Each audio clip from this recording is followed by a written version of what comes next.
backup channel running. In the meantime, bear in mind that this is a listener-supported broadcast, and we have a guest today, Jeffrey Matt, who's going to be talking about the United Nations and a number of other interesting topics. So hopefully, ladies and gentlemen, that you will enjoy the show. And here we go. There we go. Welcome, ladies and gentlemen, to the Vinny Eastwood Show, the lighter side of genocide. Just because we're being exterminated doesn't mean we can't make it fun. Otherwise, what's the point of being killed? The Vinny Eastwood Show, where the only thing worse than living in a high-tech global police state is Vinny's jokes. And my very special guest joining me today is Jeffrey Matt from jeffreymatt.com. Welcome back to the show, brother. Thank you so much for having me back on, Vinny. It's always a pleasure. Thank you. And also just to remind people that today's broadcast is sponsored by the New Zealand Public Party. It's time to take back New Zealand for the people. I'm not sure if I like the term take back. I prefer the term reclaim. So, Jeffrey, so I've given you a little bit of info on the NZPP and that kind of thing to do a little quick fire research before the show today. So I was wanting to know what your opinion is, considering your expertise with the United Nations, that kind of thing, and the NZPP is the first political party, maybe in history, at the very least, New Zealand history, to mention Agenda 2030 in the negative.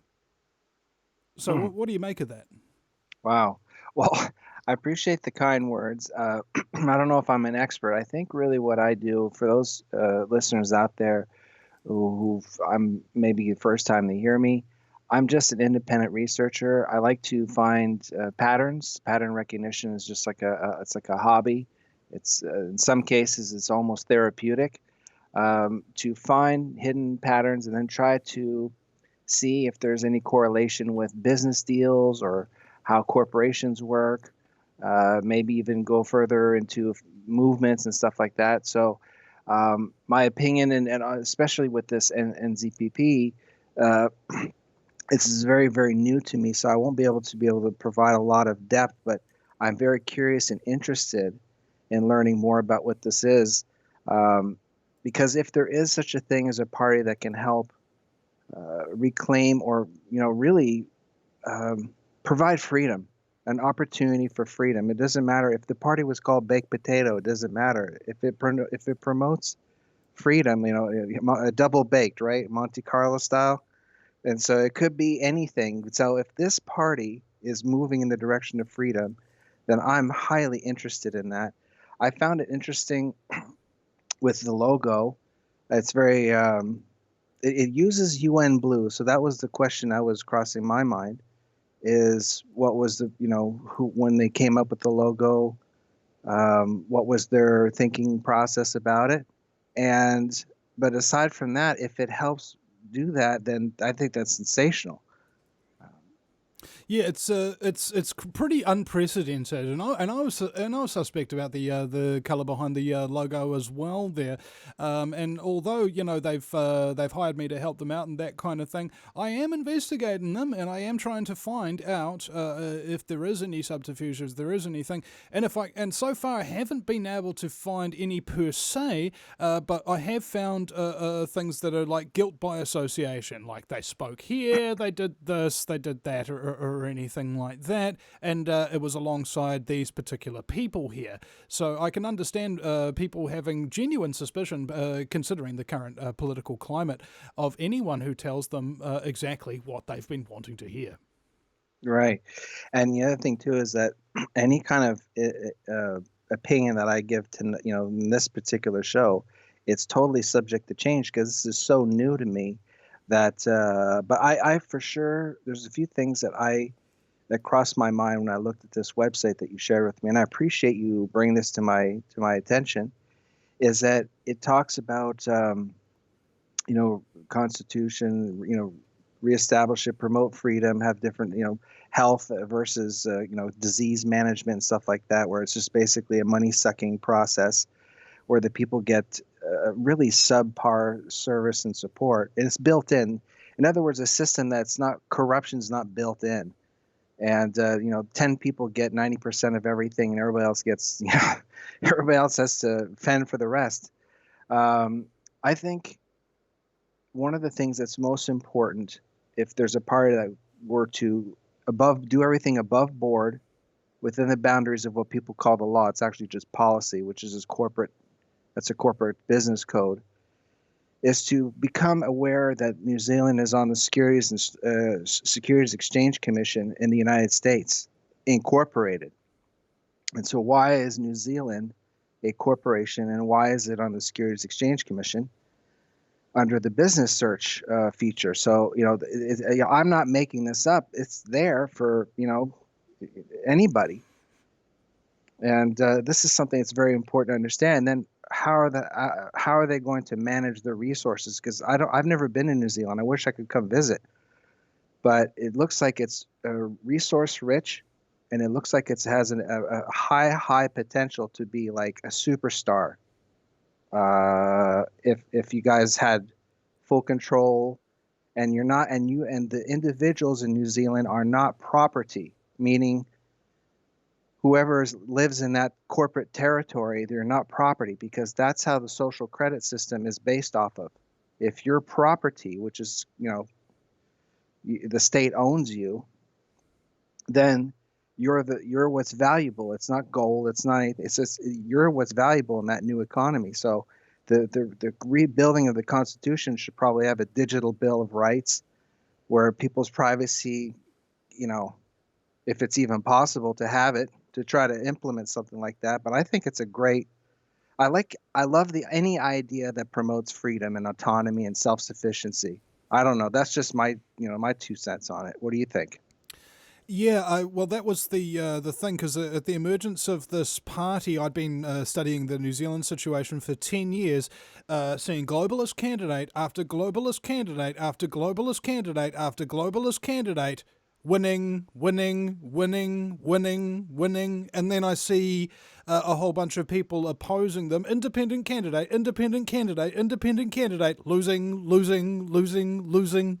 And I was just like, whoa, hold on a second here. Okay, so there's 2 things I want to see. Number one is a party that has some kind of competency, for one, like they know what they're doing, they know how to get their message out there, they're practiced, that kind of thing. And number 2 was they basically tell people the things that I get called a conspiracy theorist and told to go get my tinfoil hat and that I should be taking more medication for saying. All right, so those were my 2 things. Are they competent? Are they saying the things that are truthful but controversial that they will get ridiculed for saying? Those were the only 2 things I was waiting for. And just prior to the emergence of this party, I thought to myself, 2 things occurred to me, and they occurred to me separately. One was, if New Zealand was to get out of the sway of the New World Order, it would have to be Pākehā, non-Māori New Zealanders, and Māori itself combined together to do it. And the second thing that occurred to me is, because of the racial divisions right now, Black Lives Matter and all of this kind of stuff, the media hyping up, it's race, that kind of thing. I believe that it was impossible to bring those races together, specifically because of the death of 2 men. One being Bob Marley. Everybody knows who Bob Marley is. Mm-hmm. And the other being a New Zealand comedian named Billy T. James. Both these men were dead, right? Billy T, Bob Marley. Now, Bob Marley was a musician. Billy T. James was a comedian. And then this guy, Billy T.K. Jr., comes along, and he's got this kind of statesman presence, and he happens to be a musician. So to my mind, that was sort of like a synchronistic thing that was just like, this was what I was looking for. This is what I was asking for. Here it is. And then they give me a call, and I say to them, look, I'm in a tough jam right now. I need a car for my wife, that kind of thing. If you want me to actually give you any help right now, I need you to shit or get off the pot. Give me some money now. It doesn't have to be a huge amount, just enough to show me that you're actually serious about not only helping me with my wife and taking care of her and that kind of thing, but also that you're not just going to sit around and like milk my time and effort and things of that nature without any recompense. I just want to know that you're serious. And they did. And so here we are. We've got the sponsor for the show. And each person that I'm interviewing subsequently is a person that I believe possesses knowledge that is going to be valuable to the party, because Billy's claims that he's only just woken up to this stuff. And I remember what it was like when I first woke up to this stuff and how much more I have learned since then. So we got 90 days till the election, and I was thinking, yeah, we need a geometric shift in the level of information and consciousness, and that's what this show is essentially about. 5 days a week, 1 hour a day, trying to get people on here to inform you about the things that you don't know, because the media and the government don't want you to know these things. Right. And the other thing too is that's why I said earlier about the logo. I was saying, well, they're using this color, and I didn't just immediately go, oh, it's UN, oh, it's a conspiracy, oh, it's communist, because that's all I've been spouting for the last, not about this party, but what I've been trying to examine and then share my opinion. It doesn't mean it's like a grand slam. It's just my point of view, is that I have to talk to I'd have to understand what was the thinking to get the logo. And then when you talk to people and you listen to what they have to say, it's so much easier to make a judgment call. It's just so much easier. And I also would just say that for any kind of real, this is just my opinion, any kind of real successful outcome where it's all above board, it's transparent as much as is almost completely transparent, if not 100% transparent, is you can't have a society or any kind of movement, in my opinion, that's going to be successful if there's a secondary society operating in the background. So what does that mean? Am I just talking about the international corporate conglomerates, big pharma, big tech, et cetera, big agribiz and all this stuff, or is it something more like a local thing, like a local secret society? If you have a secret society, the outcome of what's supposed to happen in an honest, what we would hope for is a more honest, integrity-based honor system, right? If you have a secondary infrastructure operating in the background and they're operating as a corporation, it doesn't matter which political movement comes up. It doesn't matter how much peanut butter they put on that piece of toast. It doesn't matter, because that secondary system's not addressed. So if there's anything I would contemplate, is to say, look, if you're going to say something, or we're anti-UN or anti-Agenda 21, is to basically a reformation. And that reformation means it's like going through the field. You take the weeds out and you let the organically, and you don't pest it, you don't beat it down with poisons. You go out there and you let it flourish correctly. And secret societies cannot let that happen. It's just not possible. But it's in no platform. It's not in the news. It's not in the radio. It's not in the newspapers. It's nowhere to be found. And there's a huge psychological barrier that I had to breach. It took me 10 years to what I would call, if you're like a gamer, if you're someone who understands moving up in the company, you level up when you get a promotion, when you get a new position. And when you level up, your perceptions about the environment, the work environment change, but you're nothing. It's weird. It's like, your old position, now you're doing a new position, but you see the company possibly differently. Well, when you level up, if I used to watch videos and try to learn about secret societies, it's a lot of oogie boogie stuff. It's a lot of Hollywoody kind of thing. And I think ultimately it's just a business. And you can't have a conglomerate of businesses that don't answer to anybody, don't explain anything to anybody, don't give you informed consent on any level whatsoever. That has to be included as a possible option to be discussed as a point to have a successful outcome. That's just my 2 cents on that. Can you elaborate? Elaborate, geez. Sorry. You go to the court, and One guy doesn't have to pay the speeding ticket, and the other one does. And if some people get an easier. It's just it's unfair. It's just unfairness. I'm going to oversimplify it. I'm going to bring it down to my level. My street level is this. It's unfair. Unfair meaning it's not equitable. Equitable, like if I make a mistake and I get a parking ticket, nobody should pay less than me, and I shouldn't pay less than anybody else. And if I'm fined for something, I should be able to have some sort of mechanism in society that if I want to interface with it, I'm not going up against trillions of dollars. Like it needs to be a community. It needs to be community based, and the education system needs to change. So education is probably the foundation of a successful outcome. And secret society, education about secret society. Let's just do society. Let's see what happens if we try society. Let's see if we can try with civilization. Because I've never actually experienced civilization yet to this day. I just came to that conclusion, but I wasn't able to put it into words. Like, all the iPhone, whatever, I don't know what they're at now, 12 or whatever. To me, that's not civilization. It just isn't.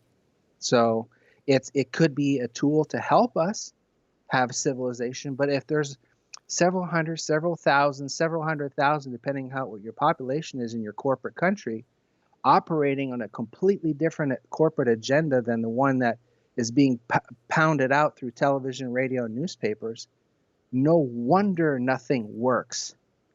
No wonder. So that if this party is serious about it, I don't know how, even if they would even entertain these ideas, because I don't want to interfere or support or go against anything.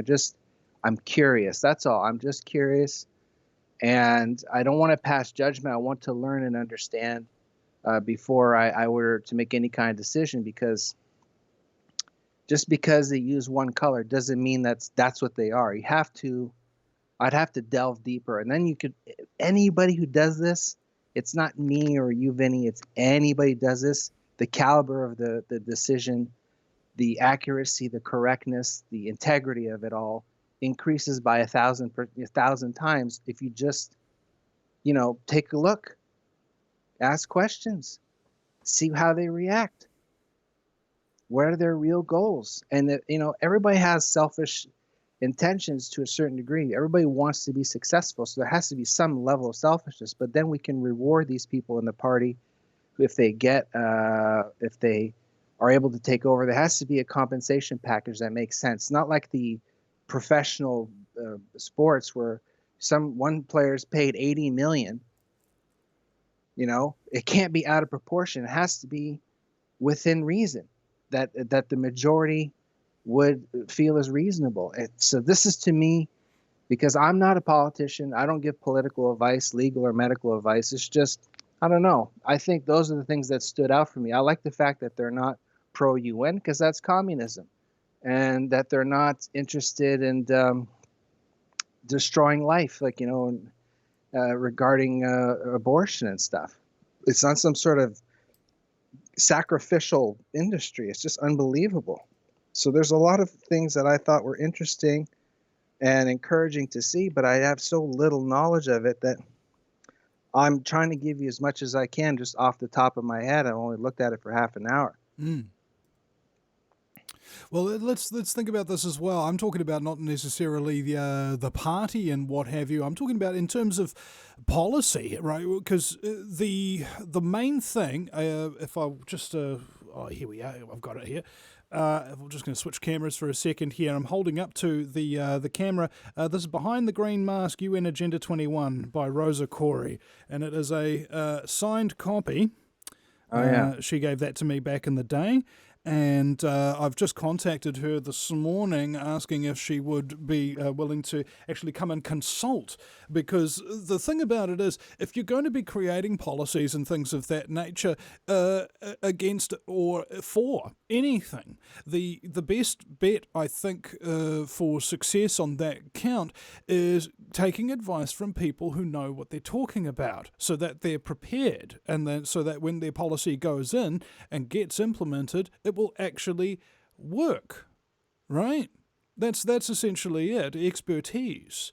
And at the moment, Rosa Corey is probably one of the world experts. Patrick Wood is another Big time, big time. on the global communism setup that is happening right now. And I consider you another one of those. And so I'm hoping to get subsequently all three of you on, either separately or together if possible. I don't think that's going to work, but to advise and just share some knowledge, essentially.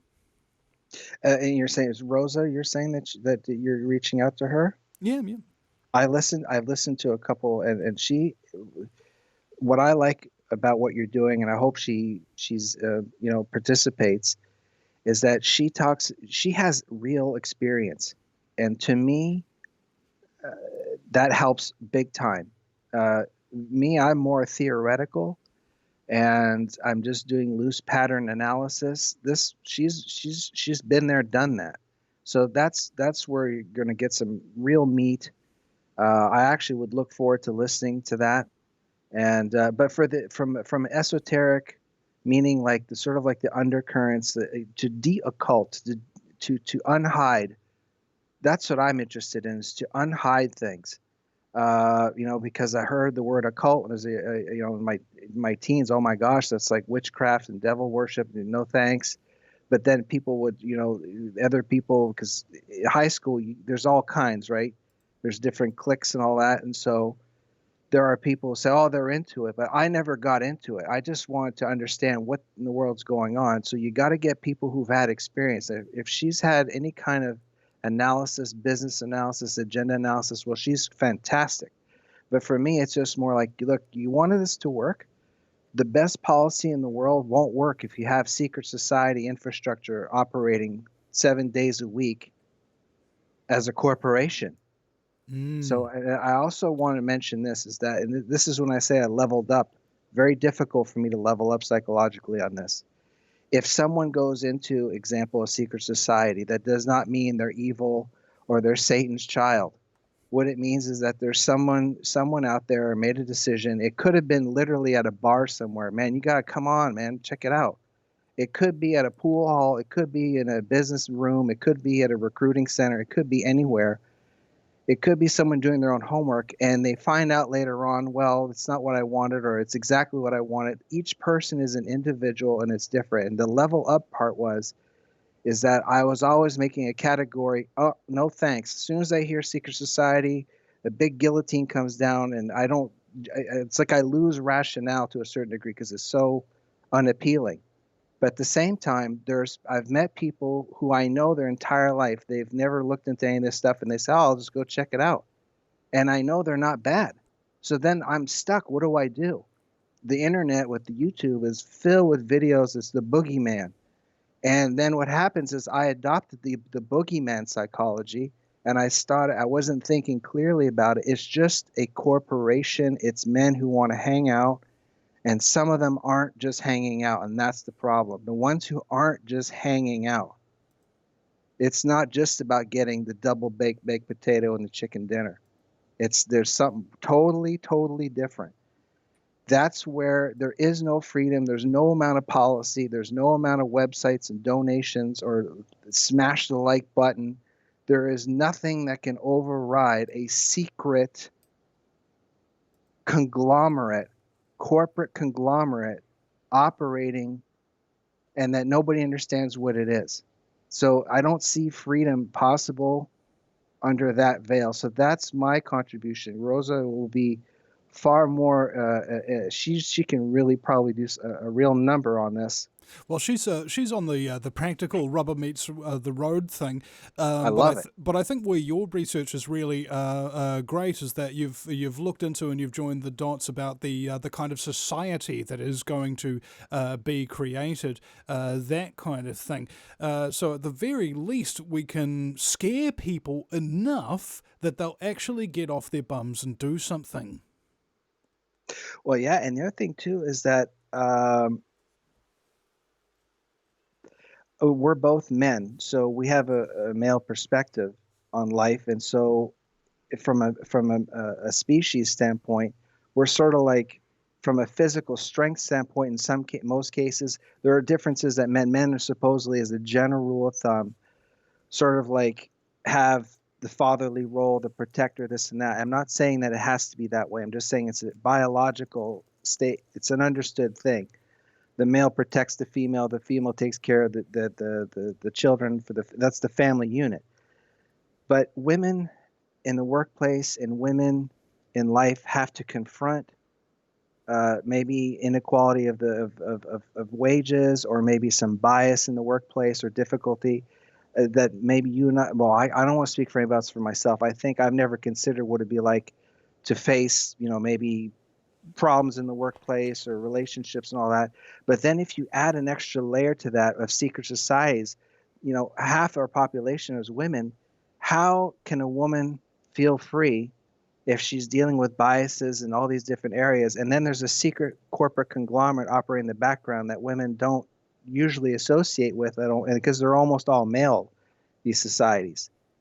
So it's like you want to be free, you want to be self-sufficient, you want to stop the baddies, right? Well, the baddies are the relationship between corporations and the living man and woman and child. And if that relationship isn't revised at a legal, not a policy, a law,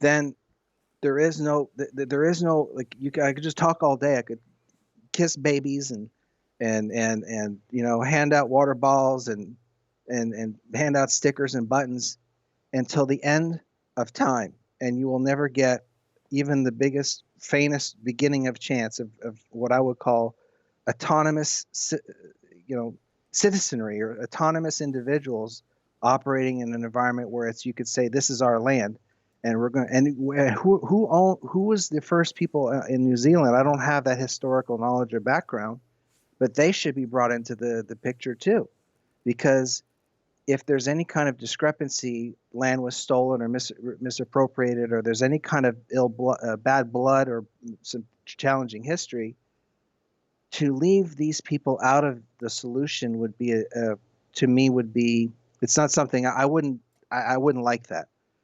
But you probably know this. You're there, so I'd love to hear what your thoughts are on this. Specifically, Well, I mean, I don't know the history of New Zealand the way I wish I could. So the natives, the First Nations people, I'm sure there are some people oh who are yeah. there. Well, I've interviewed Inuit leaders, I've interviewed Aboriginal leaders, Maori leaders, that kind of thing, and they all tell me the same story, more or less. That technically we got a good deal out of whatever treaties and everything we did, but whoever we did the deal with didn't honour the deal.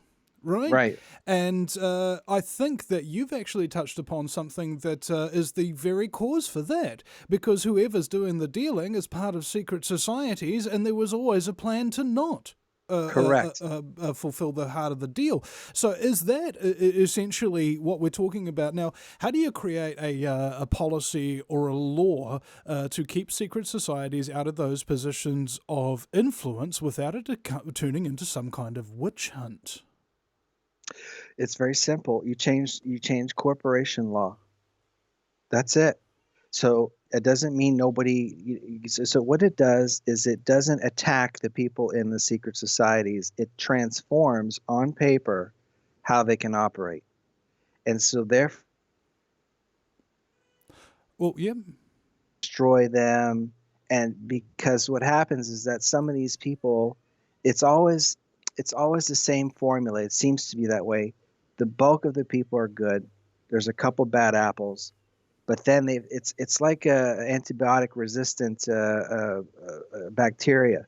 They found a way to stay alive, or like a cancer, because that's what I think ultimately. I know this sounds nutty, but we're just alive on the internet around the world.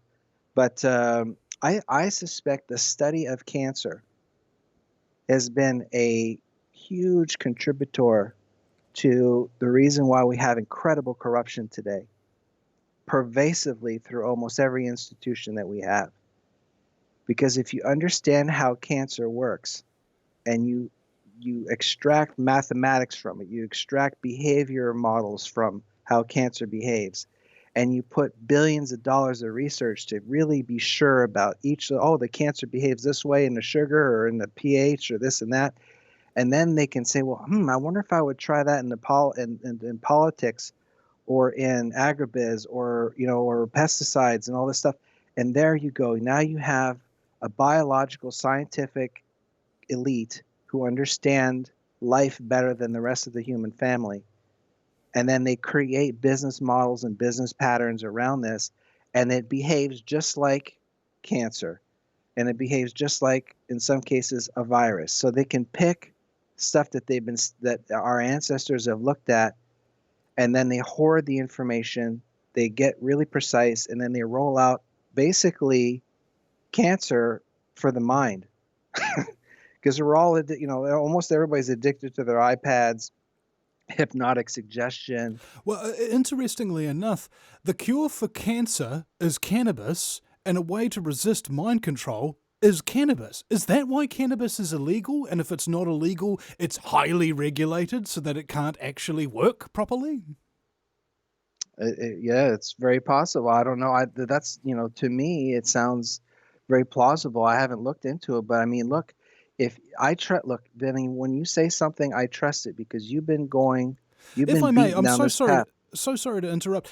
I said cannabis cures cancer, but that's not strictly true. High potency refined cannabis oil cures cancer, otherwise known as Rick Simpson oil. He's cured many, many, many people around the world with Wow.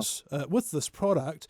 And there's a documentary on my channel called "Run from the Cure," because when he found this and then took it to the Canadian Cancer Society, they said, "Oh, we're not interested in a cure for cancer because we keep getting all this money donated for all this research, for all these cures that we never come up with." Right? Right. Wow, I didn't know that it did that. That's interesting. And it wasn't just that either. I think it's because of the endocannabinoid system. It essentially regulates cell growth and the very structure of your body, more or less. It's all fused by the endocannabinoid system. And I believe that when you ingest more cannabinoids, healthy cannabinoids, in potent enough quantities, essentially it's a transmutable molecule. So there are 200 or so THC molecules that have been discovered so far. They think that there's 2,000 more. Some people are saying that there might be up to 40,000 more that we haven't discovered, and new are discovered every day. And they all work in different ways. This one kills cancer. This one kills arthritis. This one kills Alzheimer's, that kind of thing. And they're all contained within the one cannabinoid molecule that can change its shape depending on what the cells are demanding from it. Right? That's Wow. why cannabis appears to work for everything. That's fascinating. That's something I'm gonna find other shows that you did on this topic because it's interesting stuff. I heard that there's some sort of endocannabinoid infrastructure in the body. That's what you're talking about with all these different molecules. If the human body has that system. Well, you know how we've got like a nervous system and it's throughout the whole body? We've also Right. got a endocannabinoid system that runs the whole body. See, I know almost nothing about it, but I'm fascinated by the whole thing. It's again, that's like a passion topic just for fun because it's conspiracy stuff. It wears down. And again, it's not conspiracy theory anymore. It's conspiracy analysis and just a explanation of pattern recognition. But so something like that for the health and the body, that's real. And that's what I'm interested in, real stuff. This whole sham of corporate, sleight of hand and all this stuff, that's not where the real action is. The action is life and people and your self. And this is just my opinion, my self-development. I don't want to ever put any words in anybody's mouth.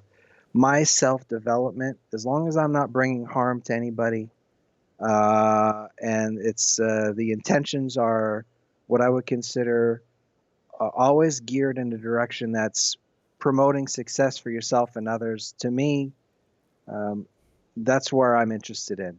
exchange, because there's very few people I can exchange with because of these circumstances. People are too scared, especially with all this stuff that's going on with COVID. That's just that's just my humble opinion. You tell me this, since we were talking about artificiality. You want to talk artificial? The social credit system needs to be considered by this party, um, because if you don't consider it, then the party is toothless at this stage. It's not that they're bad people or they're not good, or the intentions aren't good. It's just it's like Let's explain that now for people as well, just to break this sure. down more or less essentially, and I think Jeffrey can expand on this a little bit. There's an app on your phone, and you also pay for everything on your phone. And there's facial recognition cameras everywhere, and what the app on your phone does is it tracks whether or not you're a good citizen. Who decides who's the good citizen? The communist totalitarians do. So if you walk across the street when you're not supposed to, boom, there's a little fine for you, and now you can't take the train. You talk to somebody who walked across the street properly while saying that they don't like the Communist Chinese Party, boom, you can't fly either. If that person calls you and says, hey bro, are you able to fly, or something like that, your phone will ring differently, telling you that it's a person on the blacklist. And if you pick up that phone, your rating goes down even further. Now, if your rating goes down far enough because all your money's on your phone, they can then make it illegal for you to have a phone, a bank account, to be alive. That is total and utter control of your thoughts, your movements, and your actions. And it's not done by human beings, it's done by AI. So you can't argue with it. You just get killed by it. And you can't escalate. And you said it. I mean, there's very little I can add to it. It's basically, my little, ninth grader version for myself is everything you do outside of work is measured, monitored, tracked, and traced and analyzed, and you get this score. And if, let's say, you're really successful, you have you're worth hundreds of thousands, millions, tens of millions, you can one day, in a moment's, in a flick of an eye, a blink of an eye, you can not be able to spend your money because you said the wrong thing at the wrong time, in the wrong way, in the wrong place, and or you took the wrong action. So you could have lots of money and you have the same living ability as someone living under the bridge. So, and with this whole COVID thing, what it is it's a dog training, or it's like a conditioning program for the social credit. 6 feet away, wear a mask, and all this stuff. Uh, when you are training people, you can't injure them for the training program to go through. So you got it. So everybody's going around, not everybody, but a lot of people were real sick, and they're psychologically worried sick. It's too bad. I wish I could, I can't do anything. But they're accepting the programming. So they're not being physically harmed. They're just nervous and scared and off balance, and they just have to go with the flow. And then what happens is, now the training program's over. Now we're going to possibly go down to the next stage where now there's going to be a real problem. So it sticks. It sticks. It's TSA phase 2. So TSA in the United States and Canada is you go through a scanner and they check up your pants and they make sure that, there's only what's supposed to be there and all this stuff. And it's sort of like, a feel me obsession, but it's supposed to save the world at the same time. So now that's being exported as a business model to your personal life in your home. And, some people, they'll say, oh, I just went to the library and they went through 6 to 8 checkpoints to get a book. Well, what do you mean 6 to 8 checkpoints? Well, why are you here? Well, I'm here because I need a book. Oh, okay. Well, so is it a return, or is it? And then you go through the questions. Then you go to the next one. You have to sanitize your hands. Then you go to the next one. There's a security guard for the buildings. Okay, wait here. Wait on this dot here on the floor, and it's 2 meters away. This is all training. You can't train the world population for the social credit system if you're injuring them at a high rate. If too many people are dying, the training won't stick the same way. So they have to come out with a phony baloney environment where there is a legit. So I think there's a legitimate virus that's been adulterated. That's what my research is telling me so far. I could be wrong, but it's not as severe as what they're saying it is, right? So they're creating an environment that's far more severe because nobody wants to be sued, right? Nobody wants, so they keep staying locked down. We gotta. I'd rather be safe than sorry. I don't want to lose my $50,000 job, 50,000 K a year job. I'll just say put on a hazmat suit and put your baby inside the hazmat suit so I can keep my job, because that's the way I get to keep my job is I tell you what to do and you do it or else. So everybody's going along to get along, and then if there is a real crisis, I don't know, I hope not, then it would solidify all the training. This is just a training we're all in a boot camp right now. We're all being because New Zealand's a corporation, Canada's a corporation, the US is a corporation. It's just corporate training. That's all. Now, if someone's like, that's it's way more than that, my life's destroyed, of course. That's part of the training program. That doesn't mean I'm immune from it. It doesn't mean I'm somehow above it. I'm right in it with everybody else. I'm not happy about it. But the reality, in my humble opinion, is if a political party wants to promote freedom, is anti this and that, you need to have the biggest, completest picture possible. So this series that you're talking about with these different people talking about Rosa and etc., I mean, fantastic. Uh, to get all the perspectives, and then everybody comes up to their own conclusion. But ultimately, if I were to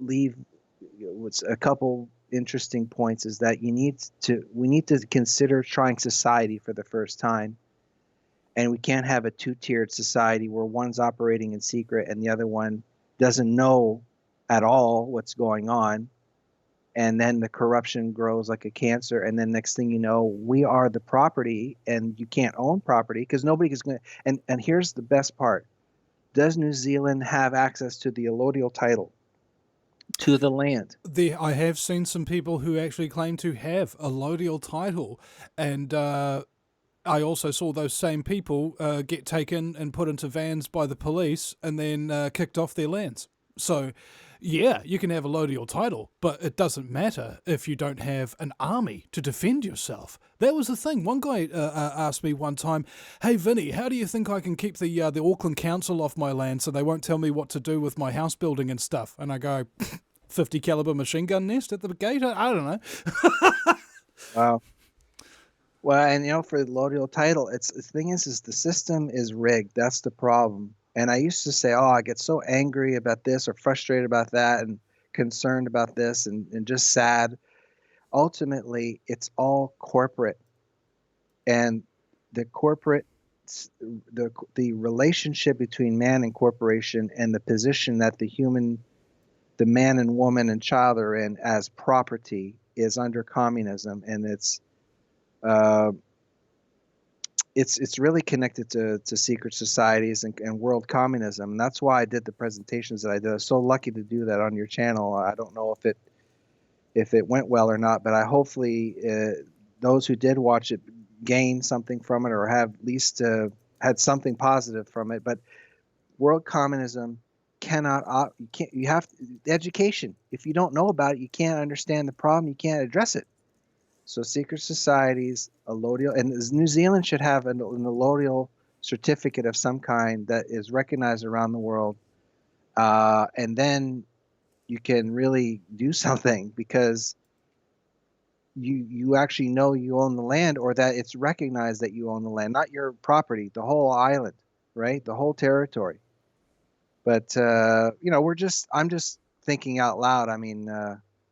I don't get involved with politics, but it's just questions that cross my mind. Well, politics is just how we are, how we exist in the world. Anytime you have a conversation with somebody about anything that they don't necessarily believe, or any discussion that you have, that's politics to a large degree.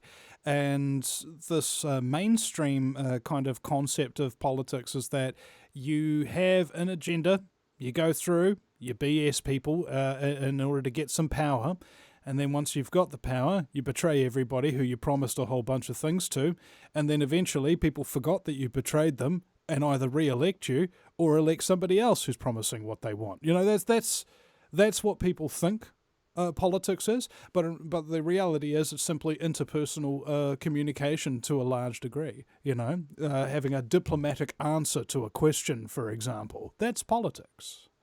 Yeah. And so I recall, it's funny you should mention that. I was going to a club many, many years ago to film a dance party, and this girl asked me what I do, and I go, oh, kind of do into politics. And he goes, I really laugh at people who are interested in politics, and it just kind of goes like, that's funny because the people in politics think that you're a slave because you ignore all of their machinations to enslave you. The only difference is they know what they're doing, and you have no idea. Yeah, they know the rules of the game, right? And the rules of the game is corporate policy. And if you understand how it works, then you can really. It's so easy to lie. It's so easy to bamboozle people. And one of the best ways to do it is education. If everybody had courses in high school, I don't know what it's like in New Zealand, but we have like secondary school and then college and then university. But there should be courses on fraud.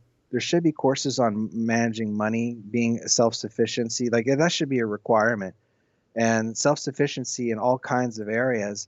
And then you can specialize instead of taking a bunch of courses. Oh, I have to take these 6 to get my degree. I wish I wouldn't lose, but this is the prime of your life. So, and the other thing too is when I hear about New Zealand trying to create an opportunity to promote freedom possibly in this party, is that we've been globalized. We are in a globalist communist state right now, and it's a corporate environment. Okay, I'm not trying to be mean or ill-spirited. I'm just saying this is my current understanding. I could be wrong, but if you have this, then I have to look at where is the best chance for freedom. And this is not to be a favoritism, but it's just from a practicality standpoint, is that the U.S. Incorporated probably at this stage, if there's anything that New Zealanders could consider doing is learn, empower yourselves, but also keep an eye out on what's happening in the U.S. because what happens in the U.S. affects the whole world. And it affects Canada and affects everywhere else in different ways, but there is an impact. And if something good happens in the U.S. where there is an attempt to create something that's better than what they have now, and even if it's partially successful, I hope it is, because if we're not, then these conversations are more entertainment.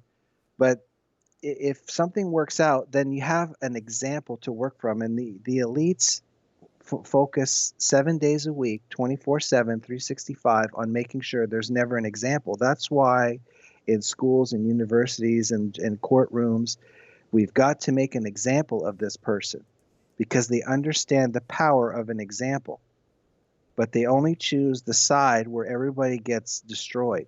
So I'm going to make an example of you by destroying you versus I'm going to make an example out of the situation and promote education and integrity, or a better way of operating. If it's not a failure, it's just an inefficiency.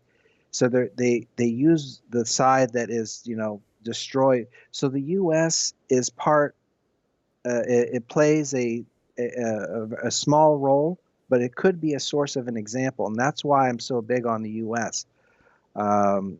And also I do have I lived there for a while, and I have a lot of good memories from the States. So. I think but I think from a business standpoint, that's where the action is right now. And you can tell it's crazy in the States. So, but anyways, what are your thoughts?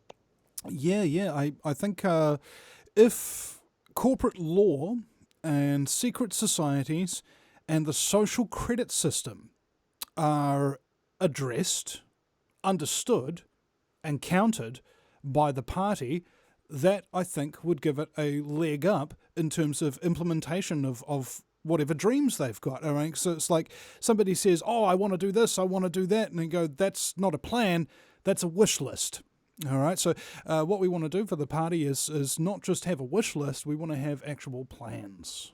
So that, and being able to figure out exactly what needs to be planned, what things need to be paid attention to, it's very helpful, Jeff.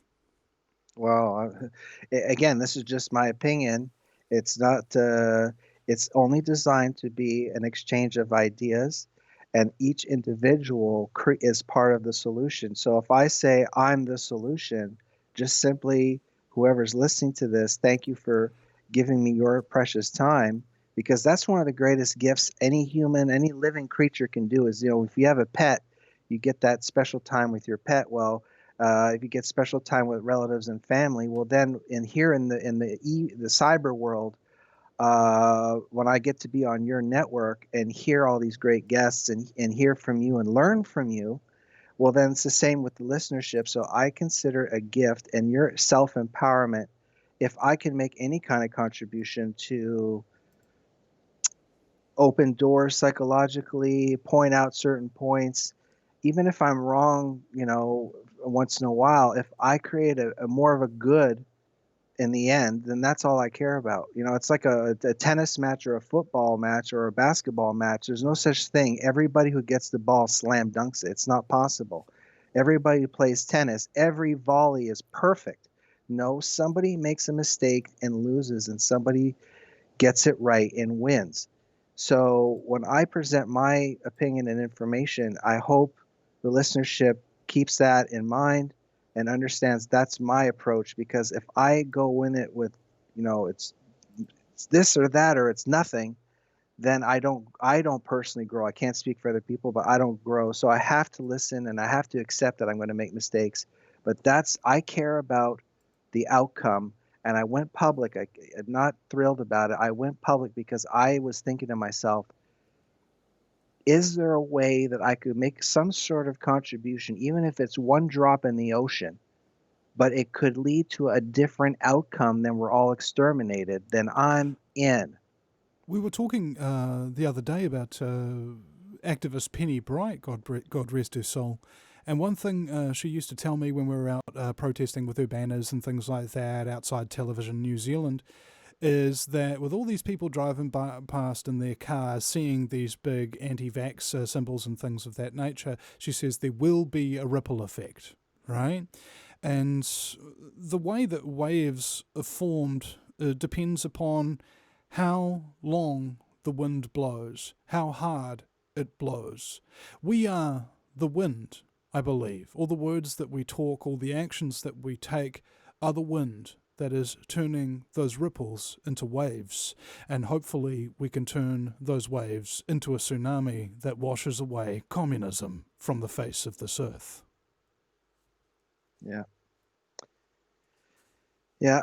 It's a very negative energetic business model. It's very parasitic. It's very, very it's just horrible. And this whole situation, you can look at it from a business standpoint, you can look at it from a sort of esoteric standpoint, you can look at it even from a philosophical. One person could easily postulate that when you create this much difficulty in life, everything's a burden, every ticket, every obstacle, every checkpoint makes life a little bit more difficult, a little more. That's a form of suffering that's legally authorized. Suffering, different forms of legal suffering are applied. In some cases, it should be there to protect those to not suffer. But if you oversimplify it, it's a suffering program, and it's a conditioning program so that you never ever you just give up, you abandon yourself. That's what communism is. You abandon yourself. You become part of something else, whether you like it or not. Well, that reminds me, I need to get G. Edward Griffin on the show to explain to the party about collectivism versus individualism. But yes, go he's ahead. so great. He's so great. Another person who's been around the block and really knows what he's talking about is Jordan Maxwell. David Icke did some really great stuff. There's all kinds of people out there. It's not just those big names. There's tons of people I'm not mentioning that deserve incredible recognition. And I wish I could just I have a big list. I like Gerald Celente too. He doesn't hold any punches. I've already There's invited Gerald on as well. So yeah. Essentially, there's so much knowledge, and a lot of New Zealanders have great knowledge, and a lot of people from overseas that I've been talking to over the years also have great knowledge. And I think that we are looking at a very malformed and strange-looking mountain, but we're not looking at it from the same spot together. We all think we're looking at a different mountain because we can only see it from one side that we're looking at it. And I think that the more we collaborate and the more that we communicate with people on other sides of this mountain, the greater a picture we will get.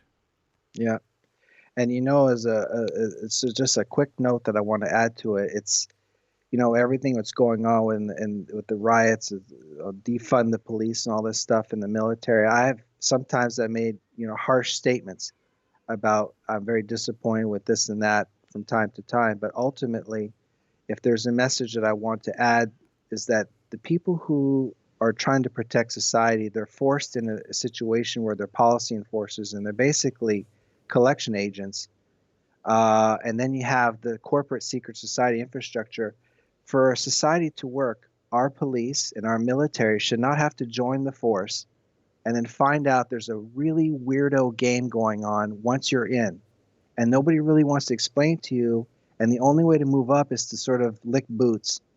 And that's not fair. It's already hard enough to go out in the street and try to make things right and try to make it safe so that I don't have to worry and you don't have to worry and you can do your podcast and I can have the privilege of being a guest and not worry about it. So we need to protect the infrastructure that protects civilization and society that we have because it's fragile, not because it's who if I had joined the military and I had found out, hey, there's a big giant secret society you're not in, buddy, because you're not willing to play ball. That's not a military. That's not a police force. That's something else. So I want to send a clear message. I support everybody who wants to do the right thing, signs up for the right reason. I don't like military industrial complex. I like people who want to do the right thing for the right reason. And the police and the government infrastructure, but particularly if the secret society is addressed and it's educated so that when it's not available when you sign up as the police force, it's not a possibility where it's the only way to move up. And because it's unfair. What about all the police officers who got the shaft who could have probably been great police chiefs? And discretion has been removed. Discretion has been removed out of the whole system. It's all in. We're facing a giant AI, and the discretion is in its hands now. So, anyways, that's my 2 cents.